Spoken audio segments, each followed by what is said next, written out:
Good morning and good afternoon to everyone who's joined in. Um, Let me start by referring to last week's events in Mali, in particular in the Malian security sector. The Economist labeled it as a coup that was coming.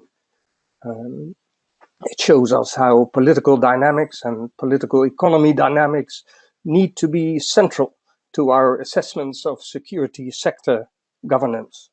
And if we don't include these realities into our analyses and into our project designs, we are setting ourselves up for possible failure. But we all know that this is sensitive stuff for all involved, for host countries, for international organizations, for donors, for implementing partners. And so it's good to discuss how to move forward on these topics. My name is Daniel Prince. I'm heading currently the SSR team in the United Nations Department for Peace Operations. And we organized this webinar with Bernard Harborn's team at the World Bank. So Bernard, thank you for partnering with us on this. We have many people tuning in from all over the world, and we have a 1 hour only segment to discuss our important topics. We do that with 4 panelists and 2 discussants. The panelists obviously will kick off the conversation, and then later I will engage the discussants.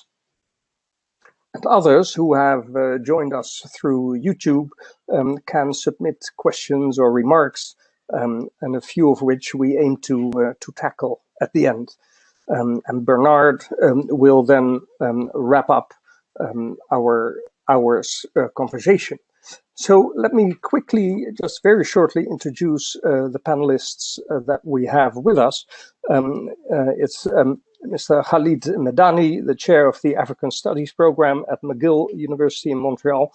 It's Yazid Sayir, senior fellow at the Carnegie Middle East Center in Beirut. It's Niagale Bagayoko, the chair of the African Security Sector Network based in France, and Mr. Erwin van Veen, senior research fellow at the Netherlands Institute of International Relations, Klingendaal in The Hague. A wonderful panel, and we are excited to have this conversation with all of you. So welcome to you as well.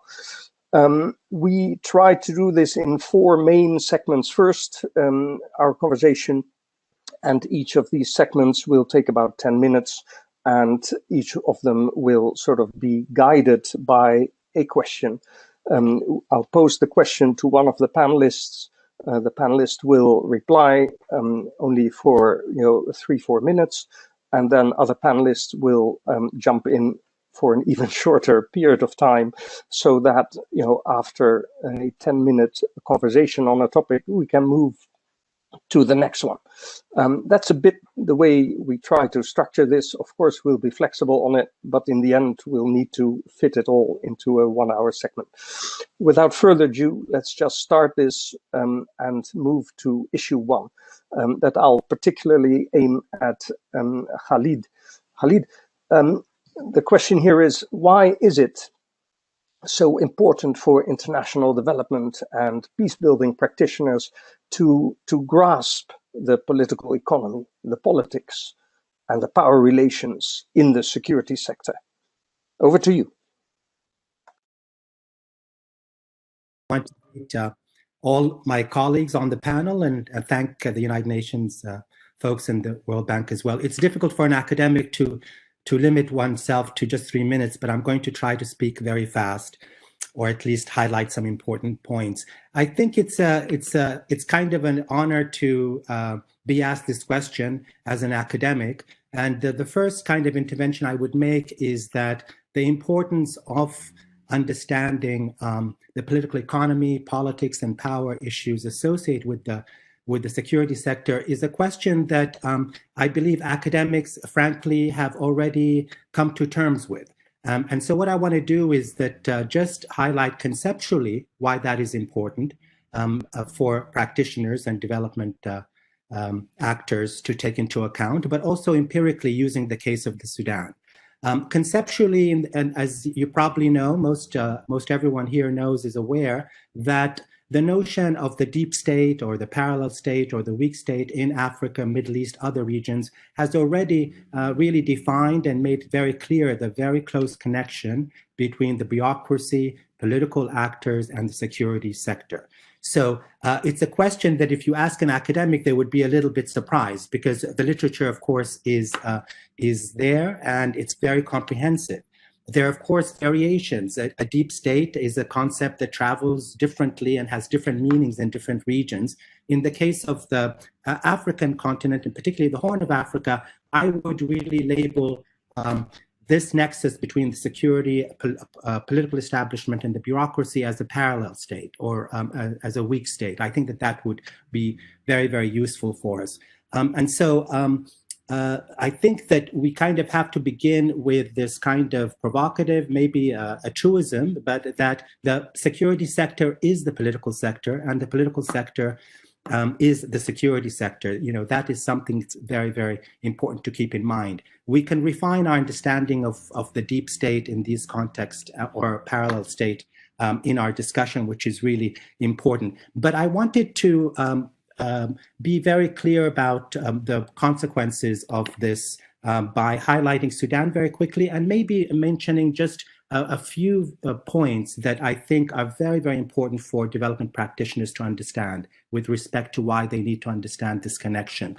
And I want to begin with the Sudanese revolution of late 2018 and 2019 that really caught the attention of the world. But there was a law that was passed following the revolution that is rarely mentioned, but is known to all of the Sudanese. And I think it really hits home with respect to the importance of understanding the politicization of the security sector. It was a law in December 2019, following the revolution and assumption of the new civilian military coalition government, entitled the Law Dismantling the Regime of 30th June 1989.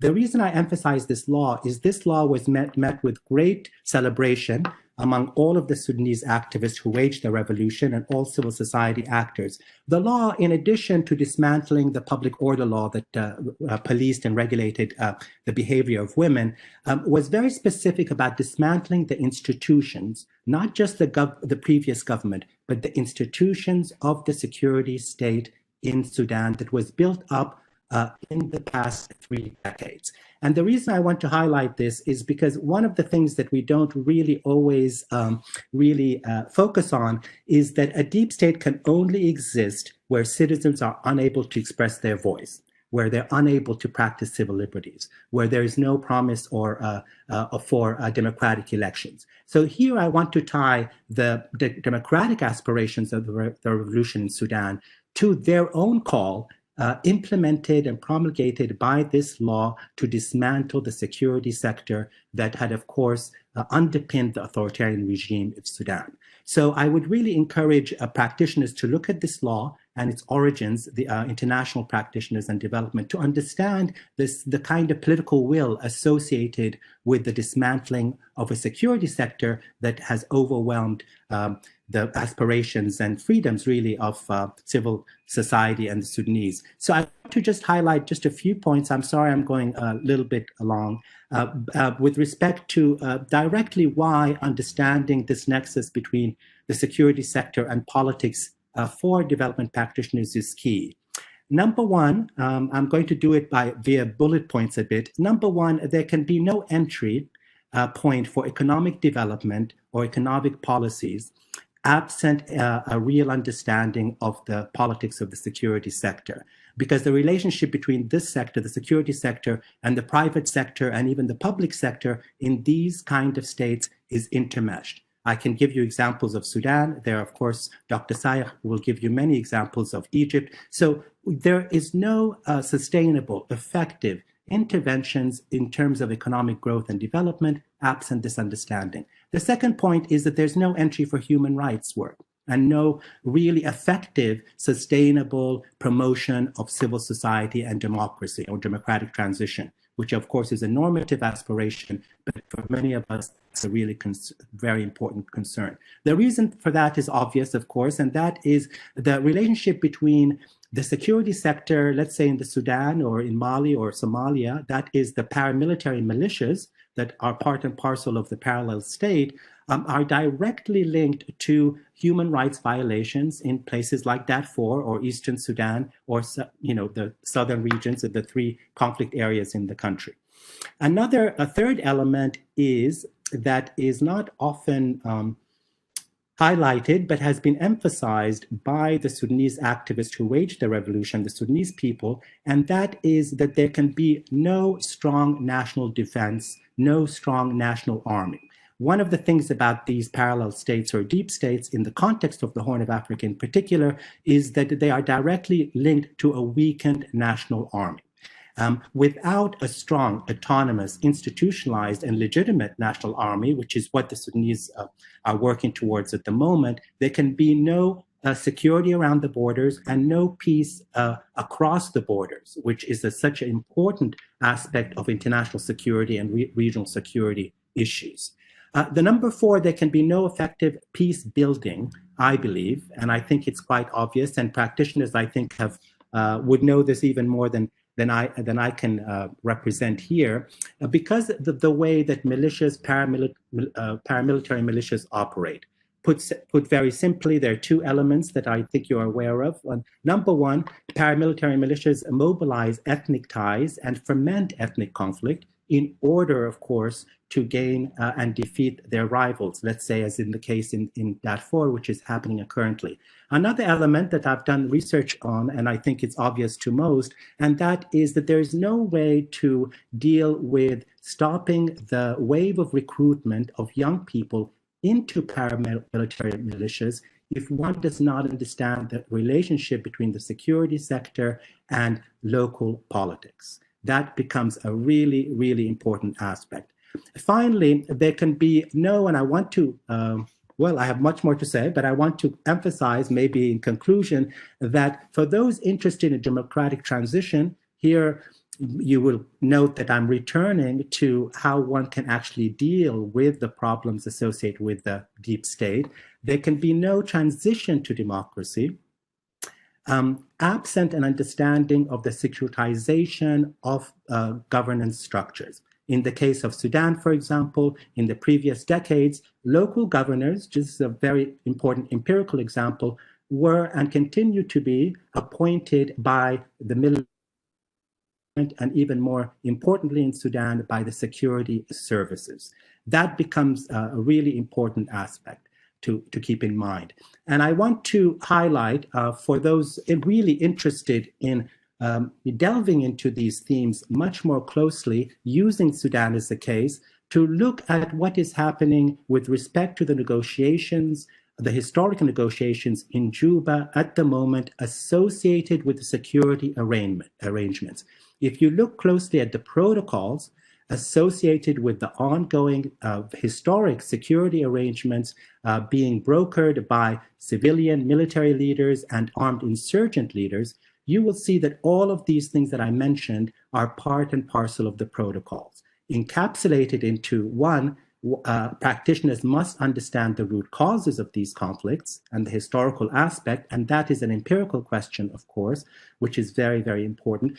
These issues have to also be inclusive. Security arrangements have to be brokered through an inclusive dialogue, and this is what is ongoing, at least on paper, in the Sudanese case, which I think is extremely important. And here is where the development practitioners can really make a very, very important contribution, I believe, in looking at the root causes, helping with the inclusivity of it, and finally, understanding that these talks are just one part, one step into a sustainable, peaceful transition to democracy.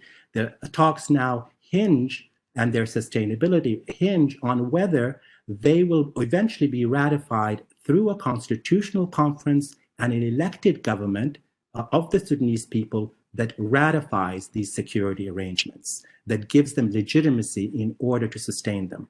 Taken all together, absent this kind of knowledge, I don't think that interventions by peacekeepers or international actors, whether it is the United Nations agencies or other external actors, will be successful. And I think, unfortunately, we have seen many cases of this kind of failure in the case of Sudan and in the Horn in general. So I'm going to stop there. I apologize for going on too long.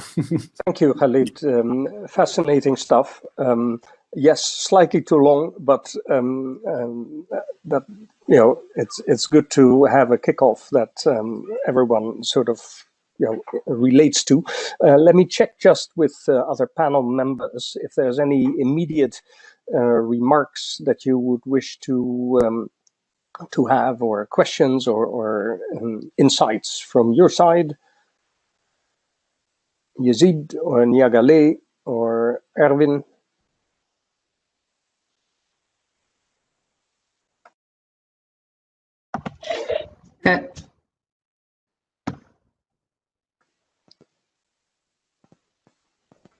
Go ahead.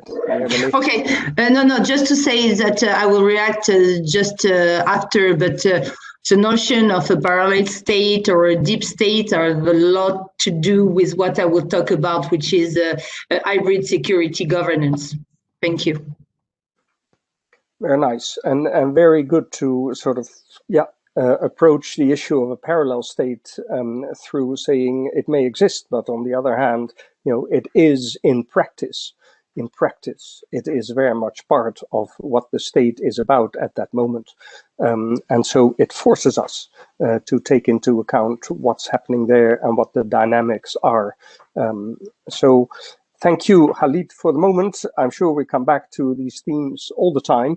Let's move to Yazid. Yazid will cover a second issue, which is basically as follows.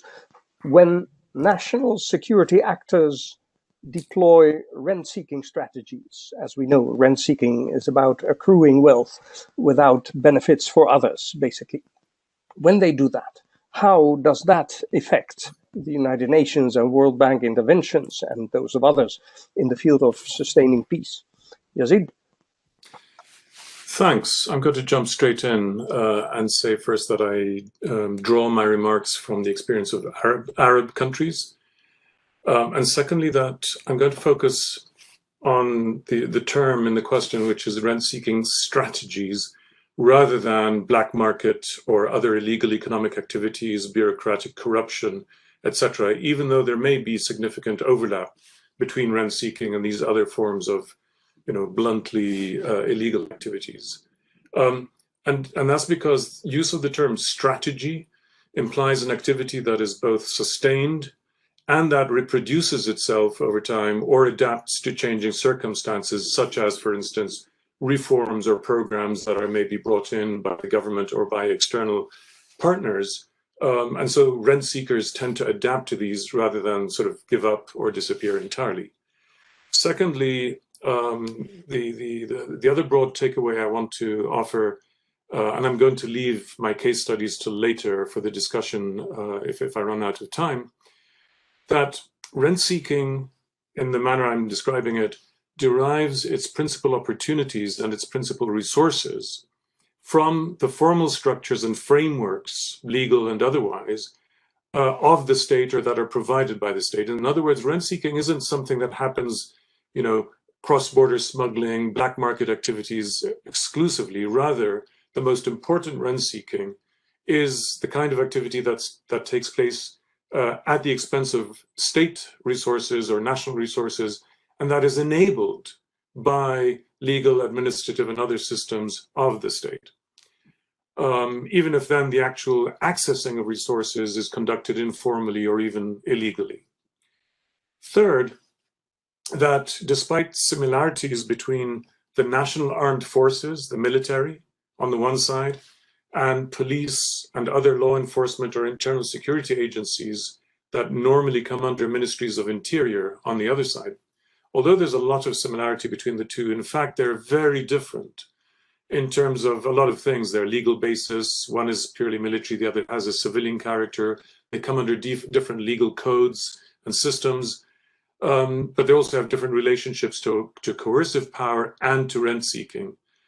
And so it's my argument here, and my focus is on the military, because I think that they are the more significant rent seeker.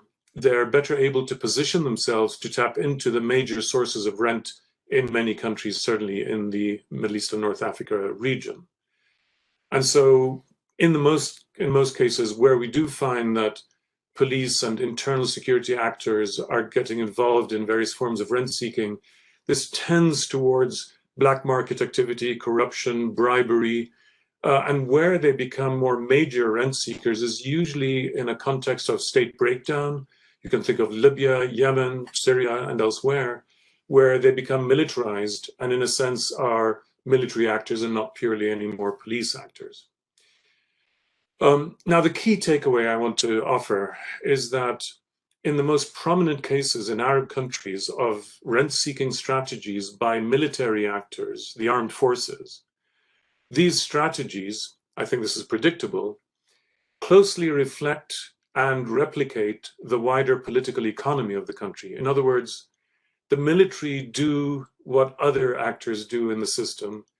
They may do it on a smaller scale or a larger scale, but looking at what the military do in the way of rent seeking or of economic activity, whether formal or informal, gives us a very good analytical prism or lens through which to view and understand how business is done in the wider political economy of the country, regardless of whether it's a state capitalist system such as that of Egypt or a more private sector-based system.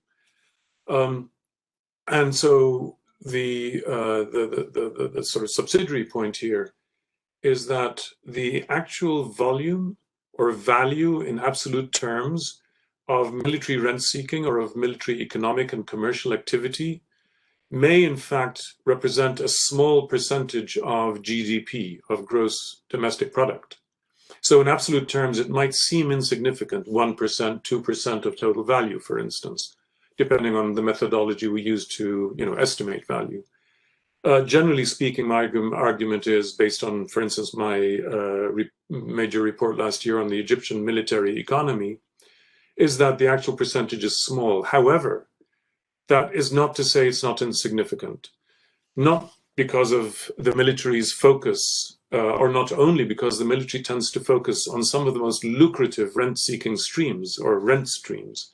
So, for instance, in Algeria, hydrocarbons are one area where the military have strong informal presence, or similar sectors in Egypt, not hydrocarbon, but in certain sectors of manufacturing, access to land and land use, real estate and construction, areas where they have formal presence. These are areas where a lot of value added to the economy concentrates. And so the military tends to focus on those areas where they can derive the most rent income. But having said that, what's most important is that the military end up with a vested stake in the current economic system or in the current political economy. In other words, they want to maintain the system. They will resist change, whether this is legal, administrative, bureaucratic, or economic. And because the military are the most powerful coercive agencies, certainly in a country like Algeria, Egypt, Syria, but in most countries, in fact, that also means that their resistance to change is much greater than their actual share of the economy. And the final point I want to make here among my main analytical takeaways is that military rent seeking is likely to intensify rather than to diminish in countries that face major socioeconomic challenges and public financial deficits. This is especially true already in countries pre-COVID pandemic and is becoming even more true with the COVID impacts. So a country like Algeria, which was basing its budget just months ago on a price of around $157 per barrel of oil that it exports, and on which it relies almost entirely for its budget. Oil is now around $40 per barrel. Now, in the Algerian case, this means that the military, rather than withdraw from its influence over government and over policy, will likely intensify its grip precisely because it's trying to protect its share of a diminishing pie. The same is true, I believe, in Egypt, where debt is rising, where poverty is rising dramatically, and so on. So the takeaway then at the end here is, once again, that what goes on in the military economy is a faithful replica of what goes on in the wider economy.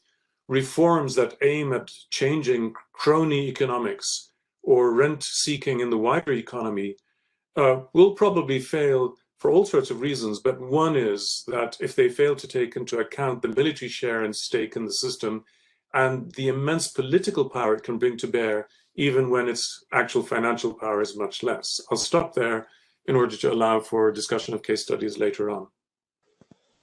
Thank you very much, Yazid. Fascinating insight again into the realities of, what in the end is also about possibilities of assistance and cooperation, and the difficulty of entering there if we take into account everything that needs to be taken into account. Thank you. Let's open up the floor, if possible, or if there is immediate reactions from other panelists. Again, yes, Khalid, please. Thank you, Dr. Sayegh.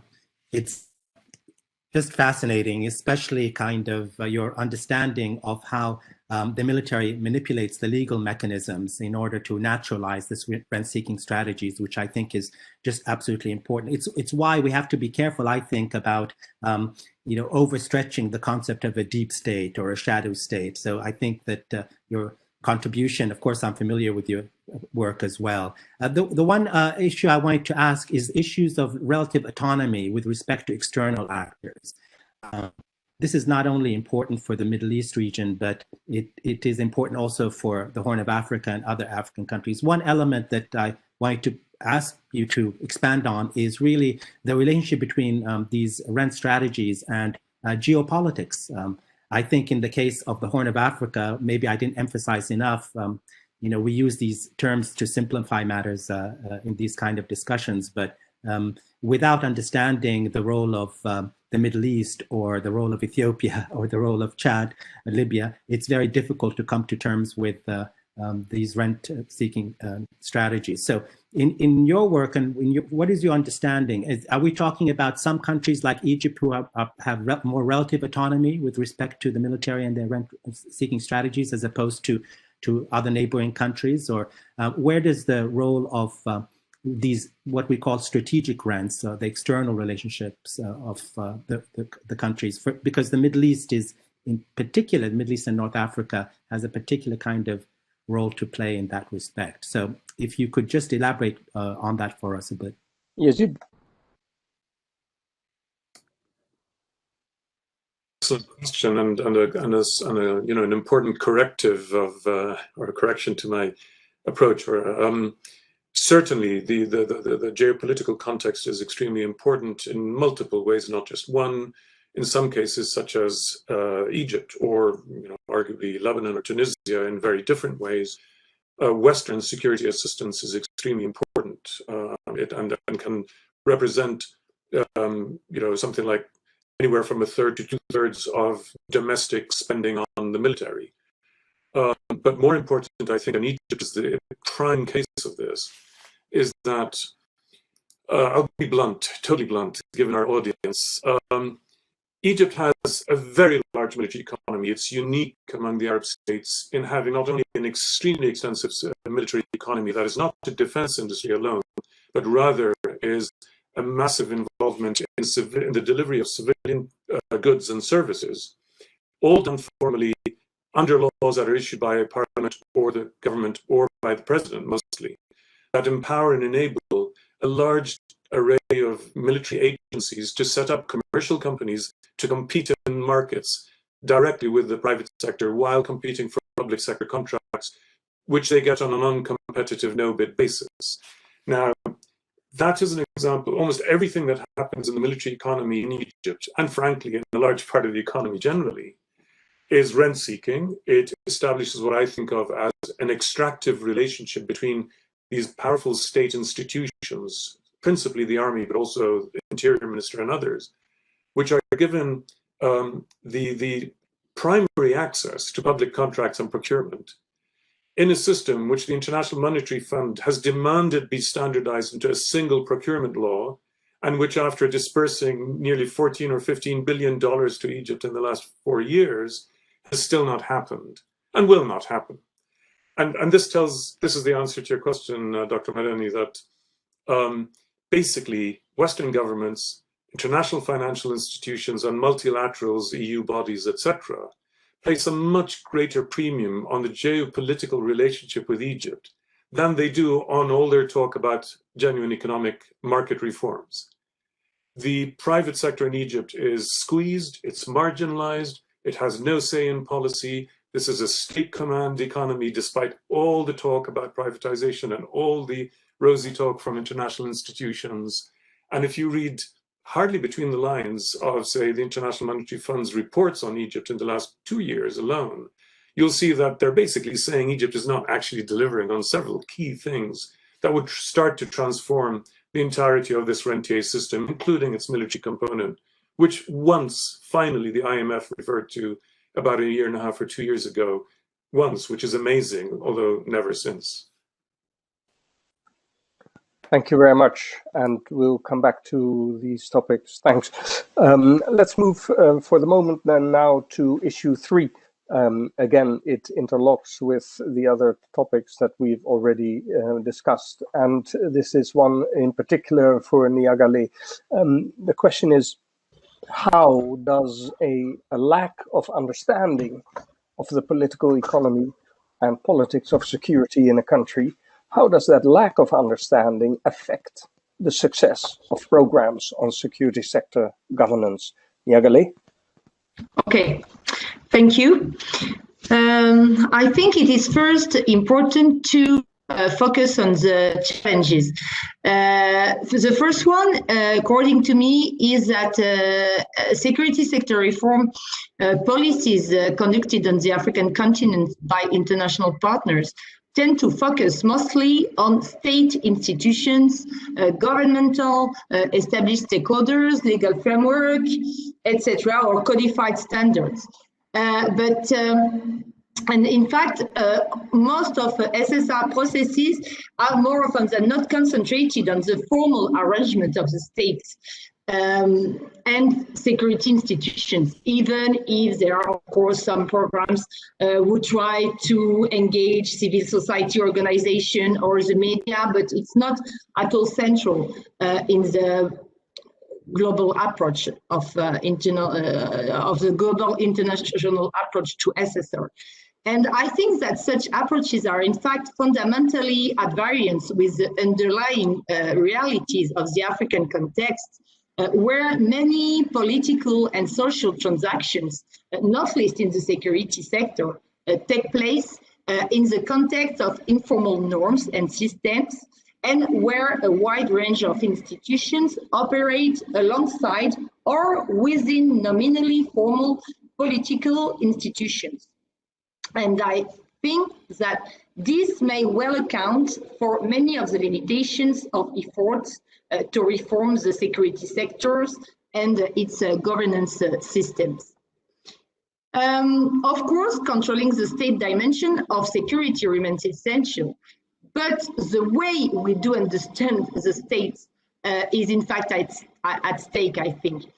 And of course, I fully agree with Professor Medani to say that the notion of parallel states, the deep states, in French, sorry, I'm French, but I cannot remember, you know, all Jean-François Bayard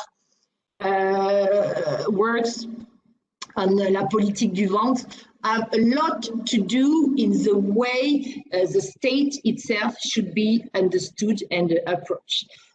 Because in fact, the complexity of Africa's socio-political and security dynamics call inseparably also for a deep understanding of societal reality, often informal, within which security governance is rooted. And the reversal and failures in SSR processes in many African countries, as well as the crisis involving security forces, demonstrates the need to much better understand the societal cultural context within which they do occur. I think it is the other very important aspect. There is, so first, a need to better understand the way the state is working, but also to better understand the societal and the cultural context in a number of countries. What is important to say is that there is no, on one side, formal arrangement and on the other side, informal systems. The reality in many African countries is that formal and informal systems tend to overlap, to interrelate, and to interpenetrate each other at complex level. And state and informal networks, in fact, are not mutually exclusive, but they should rather be seen as embedded in each other. And I definitely think that today there is an insufficient empirical understanding of the complex interplay between formal and informal institutions, which determine how policies play out on the ground and impact or not the lives of citizens.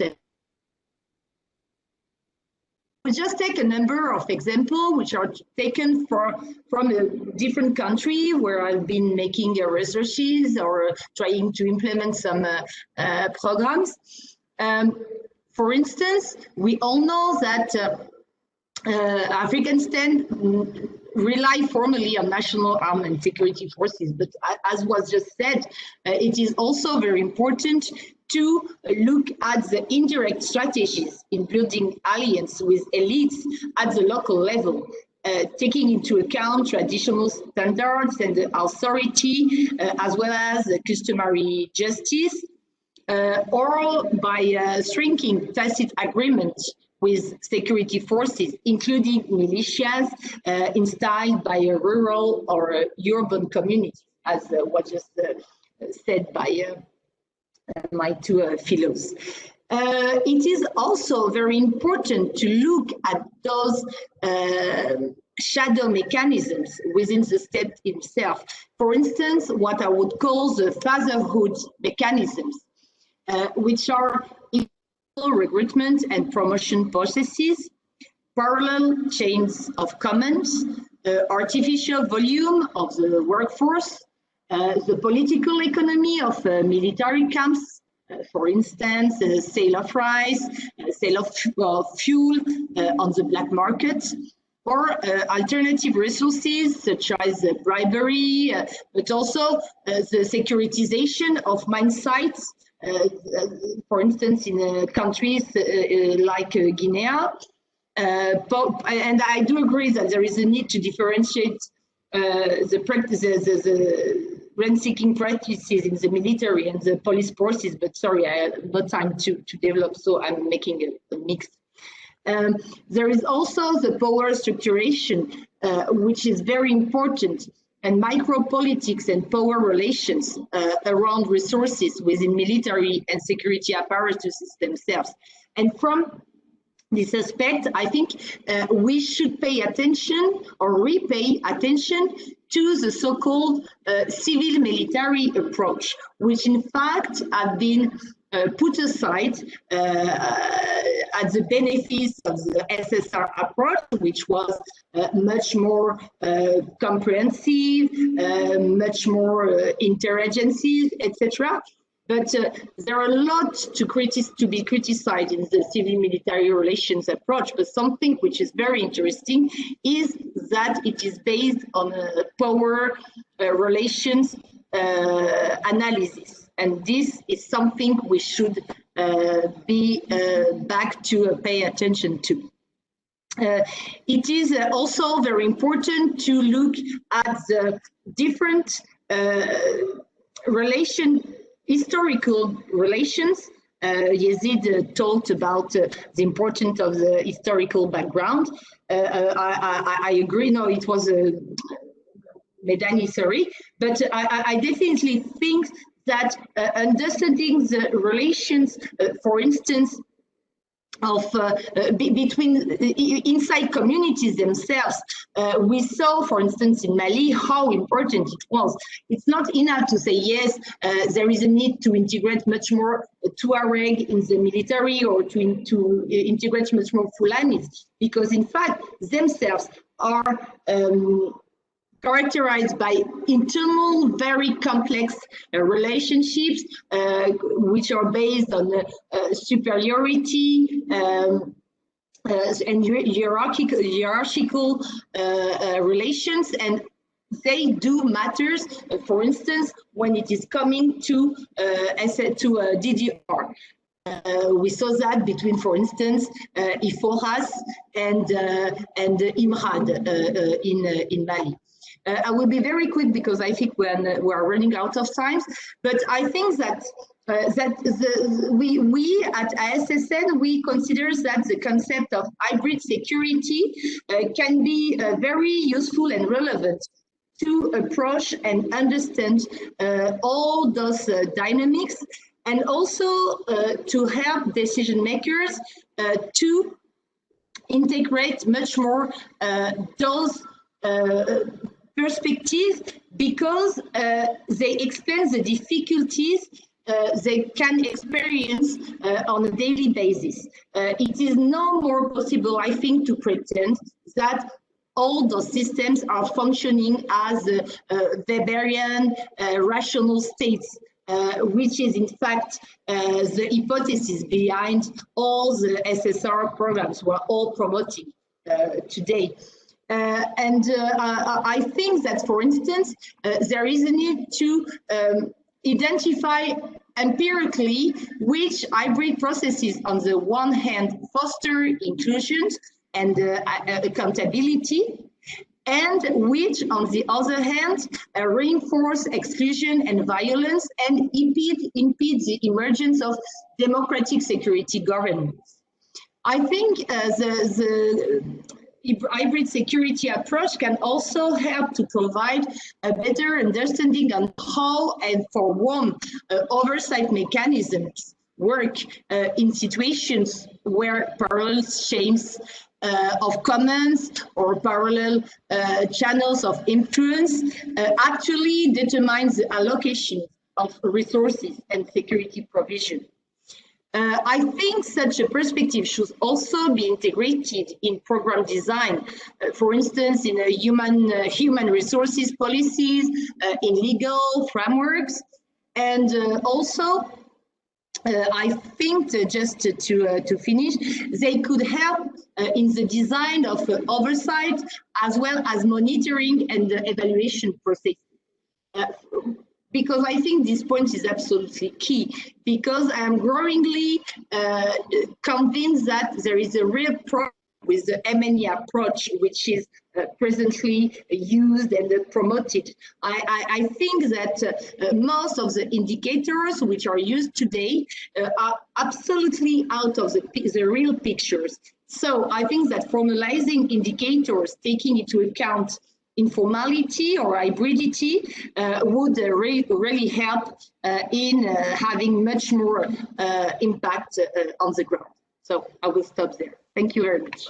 Yeah, Galé, thank you very much. Really fascinating stuff, and it shows how your emphasis on the interaction and the interrelation between the formal and the informal also connects so closely to what Khalid said about maybe we shouldn't focus too much on a parallel state, but to acknowledge that whatever happens sort of outside of the formal is also part of what the state does.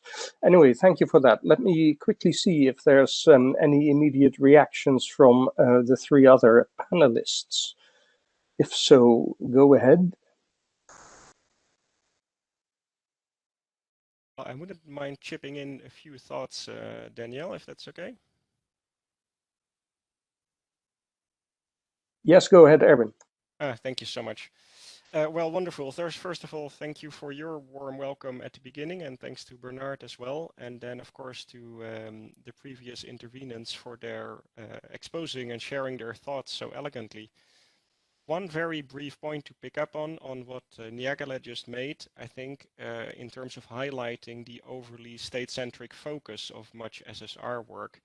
I think this coincides with a lot of programs that are, better labeled train, build, and equip type programs, right? Classic military-to-military cooperation that is then often billed as security sector reform. They explain a large part of the failure in my reading, and this is mostly because they tend to be programs that are essentially outsourced, state-centric, in pursuit of foreign security interests, and not so much reflective of local and citizen security needs of the places where they are put in action. And apart from the conceptual problem, or the moral problem even, that this entails, there is also a big issue here that such programs tend to build heavily on very enthusiastic assumptions on both the neutrality and the intention and the capability of the state. So in other words, circling back to a point that a number of people have already made in the call today, the state is not typically the sort of neutral actor that advances citizen interests in many of the places that we look at, but either suffers from partisan capture or is subject to certain political dynamics that need to be taken into account. And if you do not do this, you will likely end up strengthening the existing power structures or simply being irrelevant. And I think these are important dimensions to take into account from a very practical point of view. Thank you so much. Thanks, Erwin. That makes a lot of sense. Let's see if there's any others or Niagala to further this point just for 1 minute. And it's not needed, but it can be done. Yes, I fully agree that the train and equip approach has a lot to do with this state-centric focus of international programs. But as we can see, I think that from this prospect, the case of Mali is more than interesting, because we saw that there has been a massive investment in training and providing equipment to the security forces, especially to the military. And what we can see today is that we now have military actors who have been highly reinforced. The situation has nothing to do, in my view, with the 2012 situation, where the military was poorly equipped, poorly trained. Today, you have very strengthened units within the military, who could in fact come and compete one to each other because of the political ambitions of some of them, or yes, because of the will to some of them to have access to the rent and to the resources. So I think it's a key aspect. Very good example. Thank you. Yes, we are forced to move on. It's a bit unnatural, but that's how it is. We all have to cram this within a 1 hour period. And so that's why we move to our first and final question, after which our two discussants will also get the floor. But so this is actually for Erwin, our last issue. It's about stronger analysis of the political economy of the security sector. How will a stronger analysis lead to better engagement by the UN, by international financial institutions, and by development partners? Erwin? Thank you so much again. I mean, I will be concise. I think there are two preliminary issues to consider. One is, of course, how much analysis is sufficient. And to this, there is no straightforward answer, but we know the characteristics of the type of analysis that is required. Long-term, say 3 or 4 years of analytical ongoing work will create the movie instead of the image. You will need a local international partnership, research organization-wise.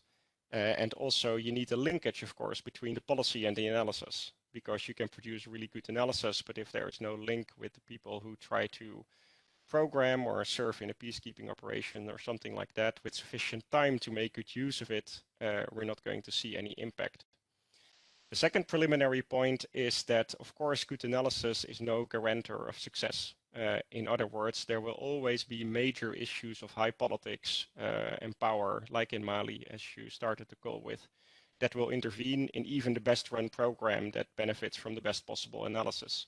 So the challenge for the analysis is to try to monitor this and for a program to be able to, go into deep freeze for a while or mothball if there are these ruptures, right, that so often occur, and then restart afterwards instead of, cutting all ties and losing all the capital and the investment made. So having said that, without further ado, why would better political economy analysis lead to, or could lead to, better security sector reform? Well, first of all, I will make 4 points here very quickly. One is that it helps you understand the conflict frame, right? Take an example, Iraq at the moment, there is a lot to do about the different armed groups that run around the country that are or are not under the purview of the government. Many of these have ties to Iran. They are obviously not going to be disarmed or play ball without resolution of the broader Iranian-US tensions. So this fundamentally limits the possibilities for security sector reform in Iran at the moment. And if you do not understand these linkages and the allegiances of these groups... In Iraq. In Iraq, exactly, yeah. To Iran, the links are to Iran, of course. You won't be ineffective, you won't have an effective program. Second, if you understand the power dynamics within the security sector and how deeply entrenched they are, what the deep state looks like, what that rent-seeking behavior that was spoken about before looks like, you're going to be able to determine the level of political effort that you will need to put into any change management process connected to security sector reform. So concretely, how much time is the UN Special Representative going to have to input into an SSR program or initiative will very much depend on the quality of the relations and the structure of the power interests, for example. Then thirdly, of course, these insights are necessary for good programs, right? That make sense, that are feasible. And to give an example, again, from Iraq, the fight against the Islamic State, a number of Western countries started pouring resources into the Kurdish Peshmerga. Now, that was very effective in combating the Islamic State, but did not go hand in hand with any understanding of the very deep divisions within the Peshmerga and their different party political functions, with the consequences that we face today, right now that the fight against the Islamic State is over. So these sort of insights are necessary, I think, to develop a responsible program, in this case, around training and equipping such forces. And then the very final point that I would make here is, if you do not understand the political economy of a particular conflict situation, a particular national context, you cannot hope to have realistic policies to address the main SSR challenges in these places. And take the case of Libya. There is a civil war going on at the moment, so there is no space for security sector reform.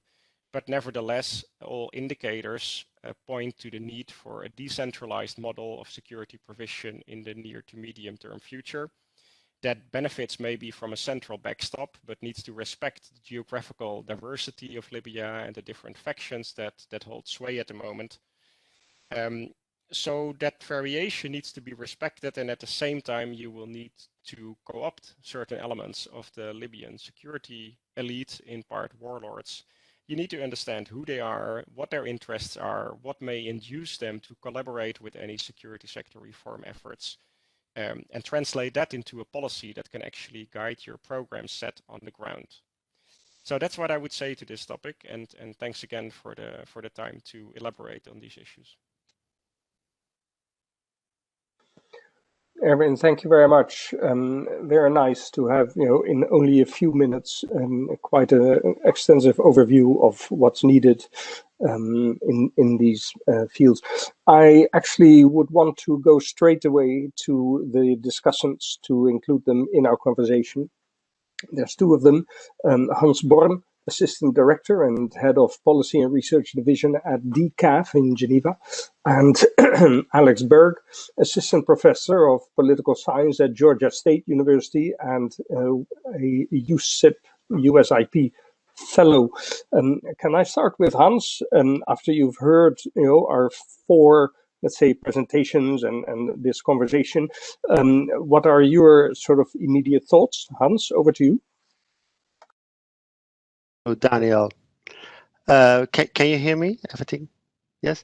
So first of all, you, Daniel, thank you, and your colleagues at the UN, and also our friends at the World Bank. Many thanks for inviting me to comment on these very rich presentations, which were extremely insightful, and it gave me a few thoughts based on our own work at DCAF. Now, first of all, the list of financial mismanagement, financial unsustainable practices, financial crimes committed by the security sector is endless. So their imagination and invention to get away with money is staggering. And so the rent-seeking practices was mentioned, and it is much more than only that. But in many countries, armies, they possess TV stations, banks, airline companies, shopping malls, and these are legitimate activities as opposed to the illegal businesses that they do, so smuggling.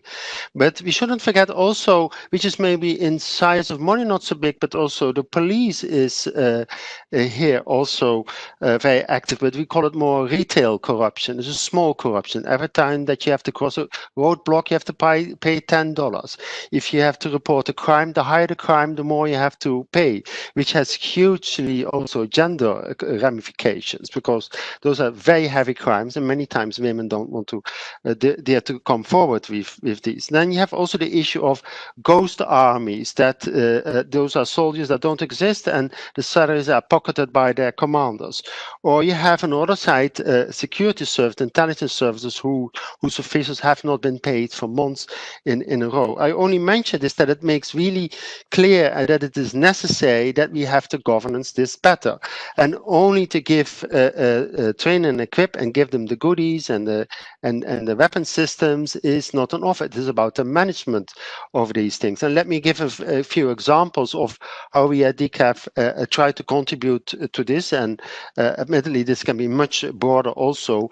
First of all, with local actors, finance ministries, we do financial diagnosis of the security sector, such as public expenditure review, together with the World Bank and my colleagues at ISAT. With in many regions, we set up integrity policies and measures for the police, internal control measures, so a whistleblower system, so that people can report these things. But also, and this is very often forgotten or underplayed, or doesn't get enough attention, is the external financial oversight from parliamentary defense committees, parliamentary budget committees, or external audit officers. There we should also work much more on these things. And also, which is very hard and difficult to deal with, we have also to think about strengthening financial oversight of secret service, security service, with a lot of classified information and the so-called dark budget. So there's a lot to be shared on how to deal with these things, and I think we should, with our local partners, pay much more attention to this. Otherwise, it's like cleaning the kitchen with the water tap open. So from train to equip to more a governance-driven approach to security reform and governance. Thank you very much, Daniel. Back to you. Hans, thank you. That's a lot of information and very relevant stuff in a very short period of time. Thank you. Over to Alex. Alex? Thank you, Danielle, and thanks very much for the opportunity to discuss these extremely rich and really interesting panels. Listening to this made me think, and the really rich discussion about just a brief anecdote. Many years ago, I was working for USAID, and I was working with the USAID office in Haiti, in Port-au-Prince. And I remember having briefings on the justice and security sector reform programs on which I was working, and they talked about the technical aspects of the program and what was happening. And at the end of the conversation, I said, okay, now let's talk about politics, right? So who's connected to who? How do the ministers fit in, right? Who are the different factions and parties? And can we talk about that? And the answer I got was, well, maybe you should go speak to the political section in the embassy. They can tell you about that. That was many years ago, but I think that example is kind of indicative of the disconnect often between the kind of technical programming side and the development world and the political side. And I'm very grateful that the World Bank and the UN are organizing this forum really to try to bridge that gap. And I think it's still extremely important. So let me just make a couple really quick reactions to what we heard today. And I thought there's some really interesting insights. But just a couple of quick takeaways for me. One is that we typically think of political economy analysis of the security sector informing programming in the security sector. But what I really heard today was that it's important not just for the security sector, but for the broader development context and for other program areas, right? And vice versa, right? So the example that Professor Madani was talking about in Sudan, which is the security sector, is the key to broader economic and political development, right? The procurement law issue example of Egypt, right? This is an area in which the security sector is key, and vice versa, right? So any movement on procurement issue might have a profound impact on the military, right? So these are highly interconnected, and looking at the security sector is important not only for the security sector itself, but for basically areas across development spectrum. The second issue that arose for me was how this points us not only to understanding the actors and interests and networks and resources on the ground, but how external actors, how donors, development donors, security donors fit into this political economy, right? So if we look at, classic political economy, we look at the actors, their interests, what networks they're connected to, the institutions, their resources, right? Oftentimes, outside actors, donors are part of those networks, right? And part of those resources that they need, right? And so we know, looking at the political economy, that any kind of reform is contentious. It's a struggle. There are winners and losers, and outside actors, donors, may play an important and sometimes even decisive role in who comes out on top, right? Who wins and who loses, and what kind of reforms are passed. And again, the example of Egypt that Professor Sayegh mentioned, I think is illustrative here, and as well as Mali as well, right? Where external assistance has been extremely important in determining who is empowered in society and what groups have greater power than others. But also in my own research, I've also seen where external actors have been decisive in enabling reforms to happen. And so tracing the donor role in those networks, I think, is important. And finally, I think just I think there's some really interesting insights from the discussion on how political economy can be used, right? What do we do with all of this rich knowledge from a security sector reform perspective and from a development perspective? And we typically think of political economy analysis as kind of a filter, right? We have a set of reforms that we want to pass, right? And so we look at, are they feasible or not politically? What are the potential entry points? Who are the potential supporters? And also, what are the effects, right? And so kind of, and we look at that within the security sector, right? Sort of classic example would be, what do we do with the military after a civil war? Do we integrate rebels into it? Do we downsize? Do we restructure? Do we disband, right? And each of those decisions will have major impacts for, what groups are empowered in the post-conflict situation. But I think, and I think that aspect of political economy analysis is critical as a filter as we do programming. But I think what this discussion has pointed to is that political economy analysis can also point us to other connections beyond the security sector. And so how other types of development programs might have a profound impact on the security sector and vice versa. Again, I think the procurement law in Egypt is a really interesting example of this, right? This is kind of a huge issue, and any progress or lack thereof on procurement is going to have a profound impact on the military.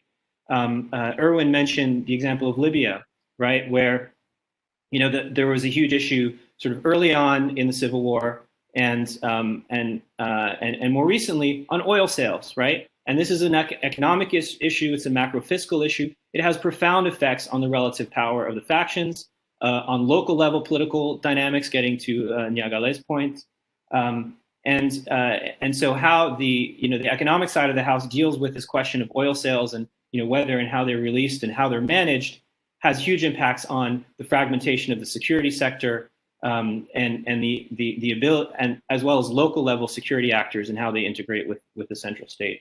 So again, political economy analysis, I think, is useful as a filter for the security sector, but also as a filter and for examining those broader connections.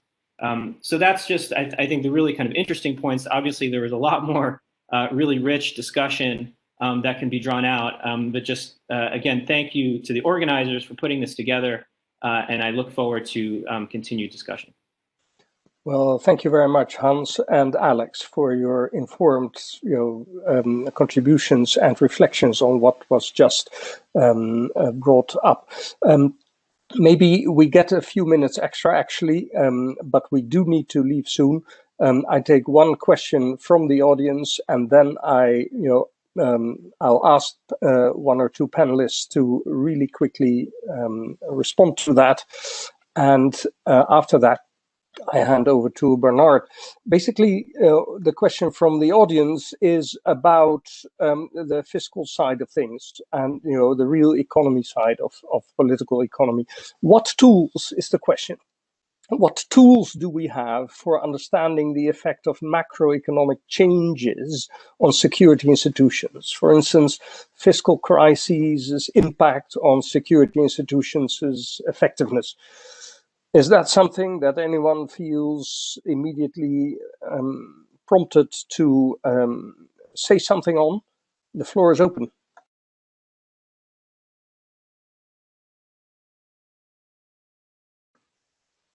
So again, what tools do we have for understanding the effect of changes on security institutions from the macroeconomic side, like fiscal crises' impact on the effectiveness of security institutions? Anyone?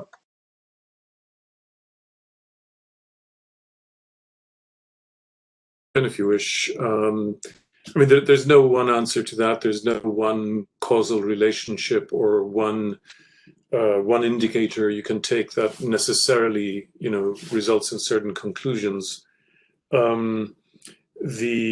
What I think is useful to keep in mind here is certainly we're talking about countries for the most part which face enormous challenges. In many cases, large and growing populations with increased demands at a time when central governments have less revenue than ever, often are hollowed out, have minimal administrative capacity, and are trying to, supposed to be stimulating economic activity, investment, innovation, research and development, etc., all the sort of things that allow them to get onto the global, integrating into the global value chain. And for many of the countries we're really looking at and discussing here, many of them are not even on the ladder. So what I want to suggest is that there's different levels to this. One is you've got a broad challenge of security, without which people don't invest. They don't have that, predictability that their investment will be protected. But then again, of course, this is not just physical security, because in many cases, it's a purely non-coercive or non-physical problem, i.e., that if you operate in a country where knowing the right people or bribing the right people is how you secure contracts, and where displeasing the wrong people can lose you contracts, then that again is a huge disincentive to keeping your money in the country, to investing, to expanding, or to innovating. And we see this, in a country like Egypt, where the net investment, private sector investment in the economy is actually lower today than it was under President Jamal Abdel Nasser in the 1960s, who expropriated and nationalized the entire economy and brought in the socialist decrees. That tells you a lot about the nature of the economy in Egypt, and it tells you that private sector investors who aren't being physically coerced don't feel that it's worth investing in the country. So I think that really depends on what angle you're looking at. If we're talking about actual investment in, say, defense budgets or interior ministry budgets, in employing military and security people, putting them on the payroll, then I think that's a sort of more manageable task. A lot of the time, what that's doing, bluntly, certainly in many Arab countries, is a very inflated payroll with hundreds of thousands and sometimes millions of mostly men on the military and or security police payroll, whose skills are very low, whose training is very minimal, whose accountability is next to nothing, and where this is a form of basically dealing with unemployment and providing some basic level of job security and poverty alleviation.